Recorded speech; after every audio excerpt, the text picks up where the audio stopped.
Waves roared against the Carolina coast as a white wedding dress dragged beneath the surf. A strong hand broke through the water, pulling Delilah back from the current's grip. In that instant, between drowning and breath, two strangers' lives collided forever. Before we dive in, make sure to hit subscribe, tap like, and share this video. The more voices we reach, the louder these stories become. The October wind tore at the Carolina coast as Delilah Whitmore trudged along Emerald Isle, the hem of her ruined wedding dress sucking at the sand like a drowned veil. She had fled the hotel 3 hours earlier, past music and murmurs, into this indifferent edge of the world where the Atlantic spoke in breakers. Sedatives had blunted outrage, leaving her heavy-limbed and unmoored, a thick, curvy body corseted in glittering satin that now clung cold as fish skin. She tried to compose a lie for the vanished bride, car trouble, a migraine, but truth rose like bile, the fiancé and the maid of honor, the unlocked door, the gasp that wasn't hers. The ocean took her tears without comment. She didn't notice how far the boardwalk lights had receded, how the rip current stitched itself like a zipper through the foam. She waded in because the water looked warmer than the air, and the air felt warmer than the life she'd just set on fire. The first step numbed her ankles. The second loosened shoes she'd forgotten she still wore. The third carried the weight of $80,000, 200 guests, and a name she no longer wanted. The sea seized her. One tug and she was thigh-deep. Another and the skirt ballooned, then dragged. A third and her feet slipped from the sand as if the ground had been yanked from the world. She inhaled salt. The dress became an anchor. Panic bloomed white. She kicked, clawed, swallowed foam. "Help!" she cried, but the waves shredded her voice and fed it to gulls high above concern. A red flash knifed across the water. Someone was running, a dark figure against the last light, then diving, cutting, vanishing, emerging with the cadence of someone who understood the Atlantic's grammar. A hand found her wrist, another cupped beneath her shoulders with practiced gentleness. "Don't fight it," a calm voice said near her ear. "We ride it sideways, parallel, breathe with me." She tried. The current pulled. He guided.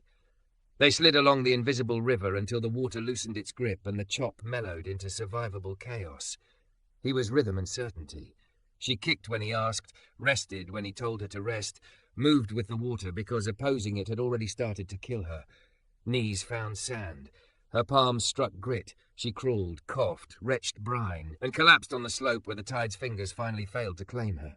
Breath returned in ragged handfuls. "Stay with me," the man said, kneeling beside her.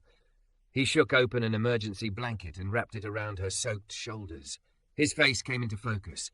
Early 30s, close-cropped hair beaded with salt, dark eyes steady as pilings. The rescuecan leaned against his hip like a punctuation mark. His badge read Ocean Rescue. His nameplate read Marcus Reed. Delilah nodded. The blanket crackled. The word failed. She was not okay. He took her pulse, counted, listened to her breathing. "You swallowed water. Nausea's normal. Any pain in your chest?" "Only the wrong kind." Her laugh surprised them both. "Can you sit up?" He offered his forearm. She gripped hard, feeling the rope of tendon beneath warm skin. The world steadied. "Rough day," he said. "My wedding day," she answered. "Was."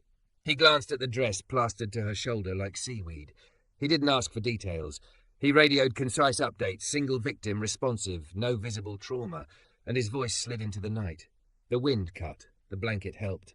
She was shivering from more than cold. "I'm not great company," she said. "You're alive," Marcus said. "That's exceptional company." They moved to the lee of a dune where gusts softened. He kept her talking. Name, age, allergies, when the sedative had been taken, how long she'd been in the water. His questions were scaffolding. She climbed them back toward herself. The ambulance never came. Off-season, thin coverage. So he weighed options, then pointed up the coast. "There's a diner a mile that way. Warm food, dry bathroom." The blanket rustled around her curves as she pushed to stand. He offered his jacket. She didn't argue. They walked the firm line where waves breathed in and out, his rescuecan thumping a gentle beat.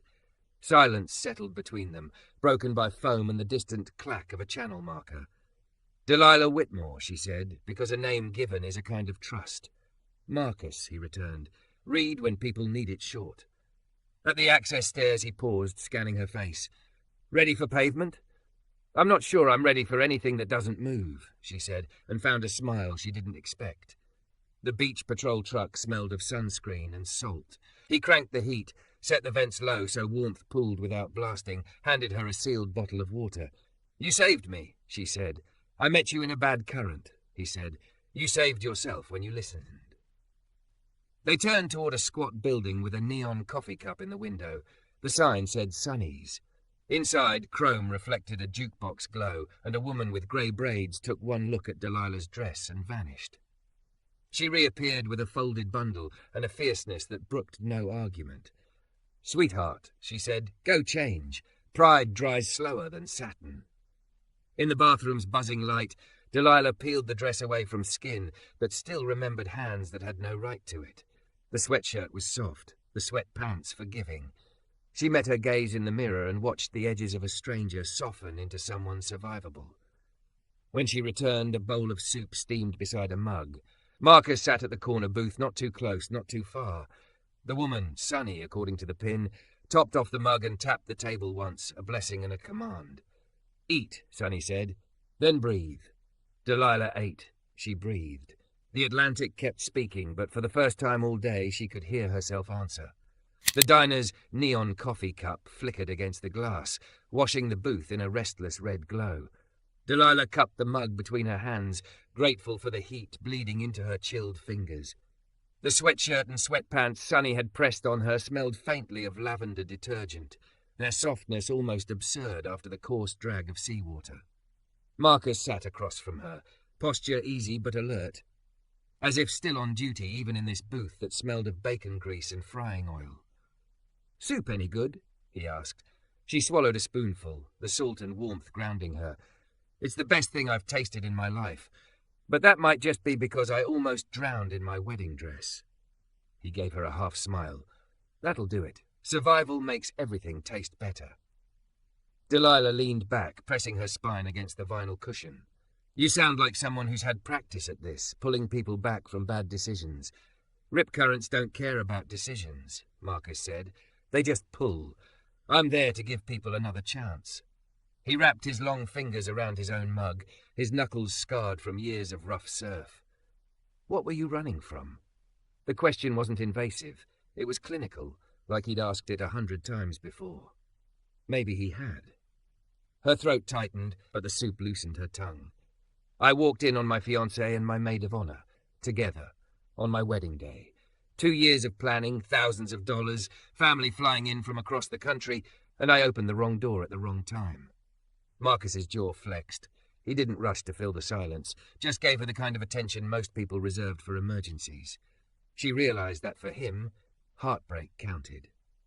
So I left, she continued, her voice thin.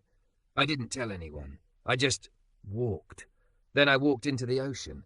I'm not even sure I knew what I was doing. You wanted to float, he said gently. Her eyes darted to him. How did you? It's what people do when everything's too heavy. They go to water, hoping it'll carry what they can't. But the ocean doesn't promise safety. It only promises honesty. It'll tell you right away if you don't belong. Delilah blinked back tears. You make it sound like the sea is a person. Marcus shrugged. In my family, it's treated that way. You respect it. It respects you. You don't, and you learn fast.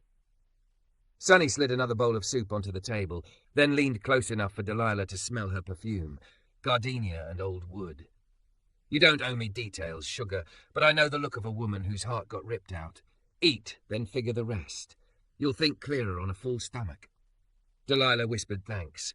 When Sunny bustled away, Marcus watched her for a moment before saying, You've got someone you can call? Parents? Friends? They're all at the reception, Delilah said, bitter laughter catching in her throat. They probably think I'm upstairs fixing my makeup, not drowning in the Atlantic. She toyed with the spoon. I can't face them, not yet. Marcus nodded. He didn't argue, didn't tell her what she should do. Instead, he said, There's a cottage 2 blocks from here. Belongs to a friend of my grandmother. It's usually rented by tourists, but off-season it sits empty. You could stay tonight, figure things out tomorrow. Delilah blinked. Why would you? You've already saved me. You don't even know me. His gaze was steady in the way his arms had been in the rip current. 6 years ago, I was the one who needed saving. Someone gave me a bed, a chance, and a reason not to quit. I'm just returning the favour." She searched his face for judgment, pity, expectation, found none. Only patience. The kind of patience that made her chest ache because she hadn't felt it in years. After soup and coffee, Marcus drove her in his beach patrol truck. The roads were empty, streetlights glinting off puddles left by the earlier tide. Delilah pressed her forehead against the cold window, watching the blurred lights. "You always been here?" she asked, her voice small. "Half the year. Summers on the Carolina coast, winters chasing sun. California, Hawaii, Australia, wherever the season needs guards. Off-season, I teach water safety, train other lifeguards, sometimes consult for search and rescue teams. Not much money, but enough." That sounds untethered. "Freedom usually is," Marcus said. "But it comes with trade-offs. No house, no steady income, no long-term relationships. Most people don't want to build a life with a man who can't promise where he'll be next year." Delilah turned to him, watching the way his jawline caught the passing light. "Do you want that? A life with someone?" He hesitated, then exhaled through his nose. "I want someone who sees value in what I do, even if it doesn't look like success on paper." Her throat tightened. "On paper I had everything. Career, house, ring, and it almost killed me." Marcus glanced at her briefly before turning his eyes back to the road. "Then maybe paper isn't the right measure." The cottage was small, 1 bedroom and a screened porch that faced the ocean. It smelled faintly of cedar and salt. Marcus carried in a spare blanket from his truck, setting it on the couch. "I'll cover the first night," he said. "You can settle with the owner tomorrow." She stood there in borrowed clothes, exhausted but restless. "Why are you doing this?" He paused at the door, his hand on the frame. "Because sometimes survival isn't enough. You've got to have somewhere to land." When he turned to go, panic flared in her chest. Not because she feared being alone, but because his presence was the first steady thing she'd felt all day. "Marcus, would you mind staying a little? Just until I fall asleep. I don't want to be alone with my head right now." He studied her for a beat, then nodded. "I'll take the porch." She lay on the couch, the ocean's roar filtering through the screens, Marcus's silhouette steady outside. The rhythm of waves matched his slow movements, his quiet hum as he fiddled with his radio. For the first time since the bridal suite, her breathing slowed. When sleep finally claimed her, it wasn't the sedatives or exhaustion. It was the certainty that she had nearly been lost to the ocean, and yet here she was, alive, because someone had refused to let her sink. Morning light spilled across the porch, gilding the wood in shades of honey. Delilah stirred on the couch, the blanket pulled high under her chin. The scent of coffee drifted through the screen door, mingling with the brine of the sea.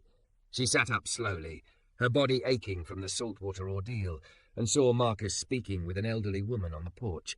The woman's silver hair was wrapped in a neat bun, her dark eyes sharp but kind. She held Delilah's ruined wedding dress between 2 fingers, like it was both evidence and casualty. "Good morning," the woman said when Delilah stepped into the doorway. Her voice carried the authority of someone long accustomed to being obeyed.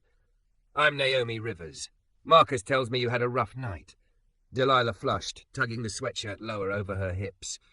"That's putting it mildly. Thank you for letting me stay here. I didn't mean to intrude." Naomi studied her the way a doctor might study an X-ray. No judgment, only assessment. "Child, you're not intruding. You're breathing and you're safe. That's enough. But I'll ask you straight. Are you running from danger?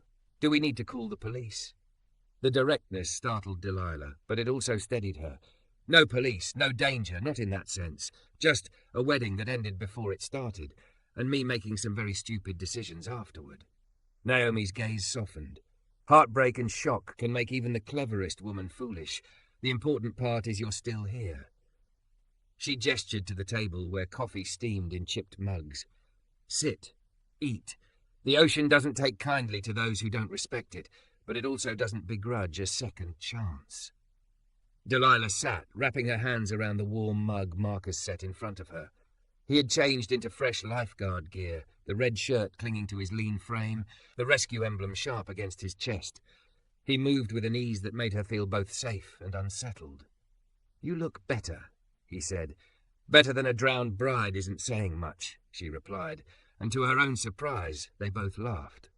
Naomi served eggs and biscuits, sliding a plate toward Delilah with the authority of someone who knew food could mend cracks no words could reach.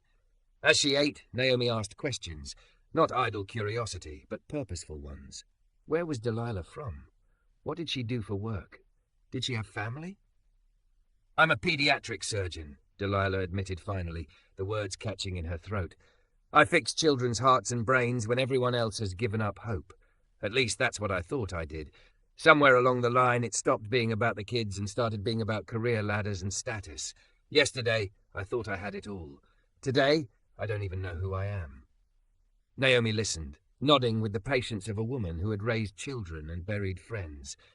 Sometimes the best gift life gives us is burning down the plans that weren't serving us. Gives us a chance to rebuild with something truer. Marcus leaned back in his chair, his expression unreadable. She's right. The ocean stripped you yesterday, but it didn't take you. That means you've still got choices. Delilah swallowed hard. I don't feel like I have any choices. My apartment's full of gifts I can't return. My fiancé is probably telling people I lost my mind. My parents will demand explanations I don't have. Marcus's eyes were steady, dark and grounding. You don't have to answer anyone yet. Let yourself breathe first. Choices made in panic are almost always the wrong ones. The words burrowed deep. She had built her life on timetables, schedules, 5-year plans. Now, for the first time, someone was telling her she could pause.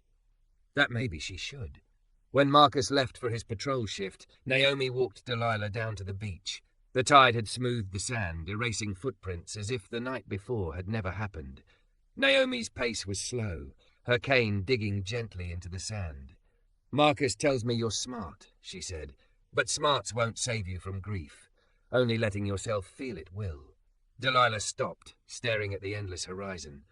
What if I don't want to feel it? What if it drowns me again? Naomi's lips curved faintly. Then you learn to float. That's all grief is. Learning how to float in a body of water you didn't choose. The simplicity of it sank into Delilah's chest like an anchor dropping. She inhaled, let the wind fill her lungs, and for the first time since yesterday, she didn't feel like she was fighting for air. That evening, Marcus returned from duty with a sunburn across his nose and sand still clinging to his calves. Delilah found herself waiting on the porch, the sound of the waves grounding her more than she expected. He joined her, leaning on the railing, the ocean rolling out before them. You stayed, he said, not a question. I didn't know where else to go. That's reason enough. He glanced at her. But you don't have to figure everything out at once. You've got time. You've got space. You've got people here who'll make sure you don't get pulled under again. Her throat tightened. Why do you care? I'm just some stranger who walked into the sea. Because 6 years ago I was you, Marcus said quietly. Broke, lost, sleeping in my truck on a California beach. A lifeguard captain gave me a chance when I didn't think I deserved one. Said the beach needed people who could read both the water and the pain in people's eyes. That's why I do this. That's why I pulled you out. Delilah blinked at him, stunned by the quiet confession. So this is more than a job for you. It's the only thing that's ever made sense, Marcus admitted, and sometimes you get reminders of why it matters. Yesterday was one of those. The porch fell quiet except for the waves. Delilah hugged her knees to her chest, watching the surf. I don't know what I'm supposed to do now. Maybe you're not supposed to know yet, Marcus said.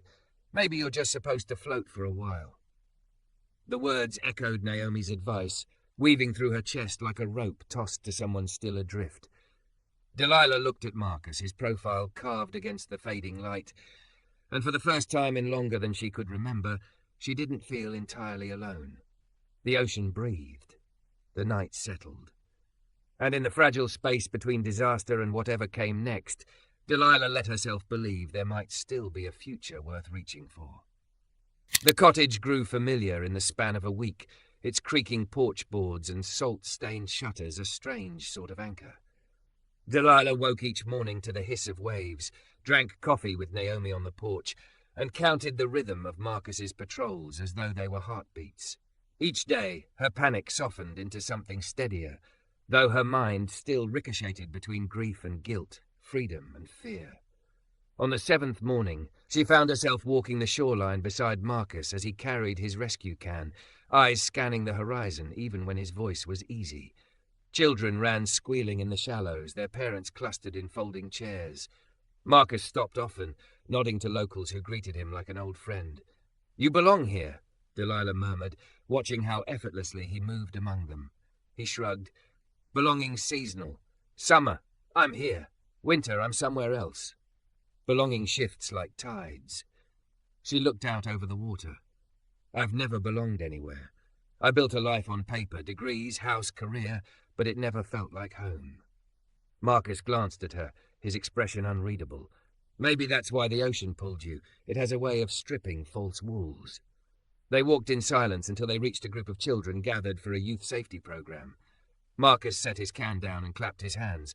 "All right, team, circle up." Delilah watched as he knelt in the sand, drawing lines with a stick to explain how currents moved. The kids listened, wide-eyed, mimicking his hand motions. When one boy asked if monsters lived in the deep, Marcus crouched lower, his voice calm. "The ocean's biggest monster is panic, but panic can't touch you if you know how to breathe." Delilah felt her throat tighten. This was the same man who had pulled her from the water, now teaching children to save themselves. He belonged not just to the sea, but to the fragile space between fear and survival. When the session ended, a girl of about 10 lingered. "Mr. Marcus, can you show me again?" "The breathing thing?" He knelt beside her, guiding her through slow, measured breaths until her shoulders relaxed. "See? Calm makes space for smart choices." Delilah stepped closer, unable to stop herself. "You're good with kids." Marcus gave a half smile. "They listen better than adults. You ever think of working with them full-time? Teaching? Maybe medicine?" His gaze drifted toward the horizon. "I thought about it once, but the debt, the years of school, the way it ties you to one place, it didn't fit." Delilah swallowed. What if there were ways to combine both? Medicine and movement, service and freedom. He tilted his head. "You sound like you've thought about it." "I have," she admitted. "For years I've been fixing individual bodies, but never looking at whole lives, whole communities. Maybe healing's bigger than scalpel and sutures." He studied her, but before he could answer, children tugged at his arm, begging for another demonstration. Delilah stepped back, letting him go.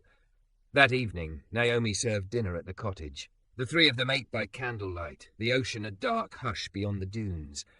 Naomi listened as Delilah spoke of her surgical career, the relentless hours, the pressure to be perfect.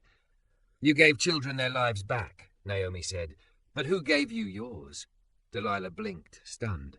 "I don't know." Naomi pointed her fork toward Marcus. "This one saved your body, but only you can decide what to do with the rest."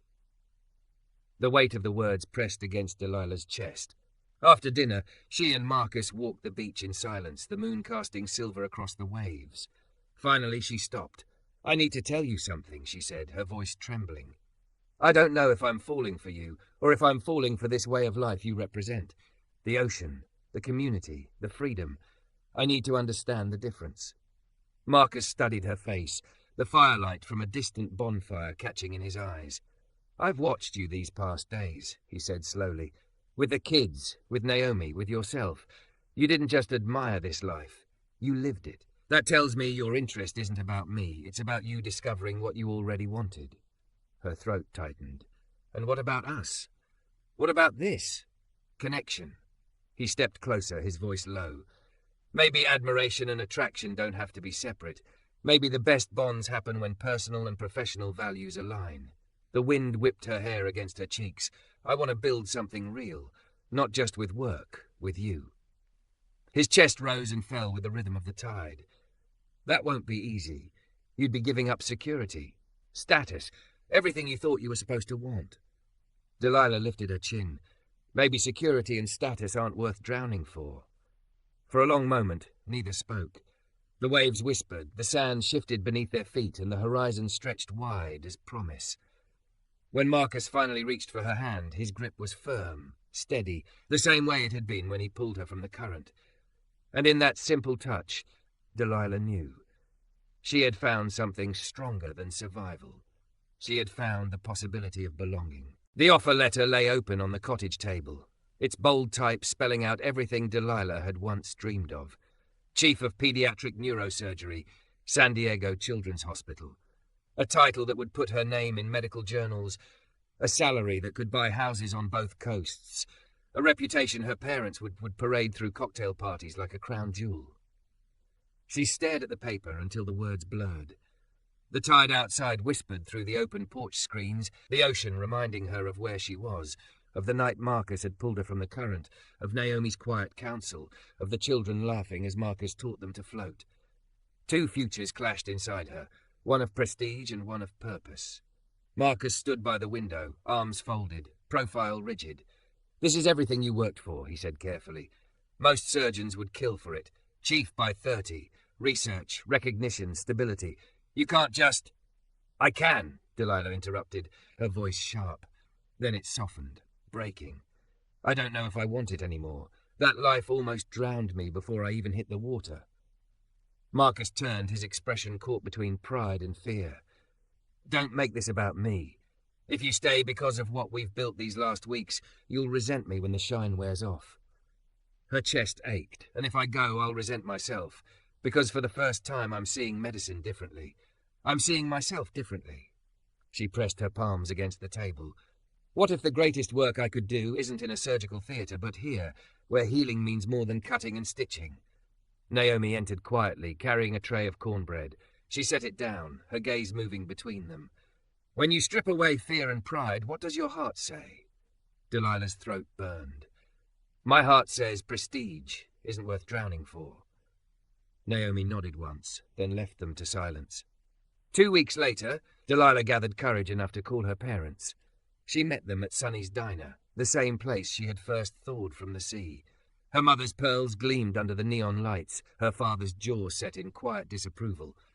"You can't throw away everything you've built," her father said, voice low but firm. "This San Diego offer is salvation, not temptation. Take it before they change their minds." Delilah's fingers tightened around her coffee mug. "Dad, salvation isn't what I need. I don't want to be saved by a title. I want to be saved by purpose." Her mother leaned forward, pleading. "Honey, you're not thinking clearly. You've had a breakdown. This lifeguard, he's not your future. He doesn't understand your world." Delilah's lips trembled, but her voice steadied. "Maybe I don't want that world anymore." Her parents exchanged a look heavy with disappointment. But for the first time in her life, Delilah didn't crumble beneath it. Back at the cottage, Marcus listened as she recounted the conversation. He searched her face, uncertain. "So what now?" "I applied for a fellowship in community health," Delilah said, her eyes shining with something fierce. "It'll let me serve coastal communities, integrate medicine with cultural practices, and actually heal people instead of just chasing prestige." He stared at her, awe flickering in his dark eyes. "You'd really give it all up?" "I'm not giving up anything," she whispered. "I'm choosing differently." Their first year together was rough. Money was scarce, and skepticism from both sides shadowed their steps. Some in Marcus's community doubted a white surgeon could respect their traditions. Some of Delilah's colleagues called her reckless for abandoning the pinnacle of her field. But side by side, they built something neither world could deny. They started with mobile health clinics, parking borrowed vans near fishing docks and teaching first aid alongside water safety. Marcus trained teenagers to recognize rip currents. Delilah taught them CPR. Naomi organized healing circles, weaving stories of resilience into lessons about resilience of the body. Slowly, trust grew. One evening, a boy pulled half-conscious from the surf was carried into their clinic. Marcus worked the rescue. Delilah stabilized the boy's airway. His mother wept into Naomi's arms while neighbors prayed aloud. When the child opened his eyes, Delilah saw not just survival, but the binding of community. Every hand, every skill, every tradition working together. Later that night, she and Marcus walked the darkened beach, exhaustion hanging from their shoulders. He caught her hand, squeezing. "That boy would have been another name on a report if not for what we built." Delilah squeezed back. "We built it together." Years passed. Their floating clinic launched, a boat retrofitted with exam rooms and rescue gear. They docked from village to village, bringing both medicine and water safety to communities long neglected.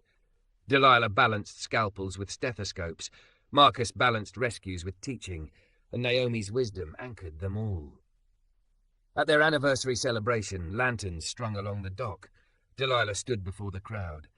This year we served 12 coastal communities, trained 40 residents in basic health and safety, and prevented countless emergencies through preparation.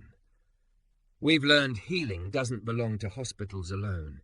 It belongs here, in hands, in traditions, in community. Marcus took her hand in his voice carrying over the gathered families. The ocean taught us the same lesson it teaches everyone. You can fight until you exhaust yourself, or you can learn to float. Together, we've learned to float. Applause rose like surf against the dock.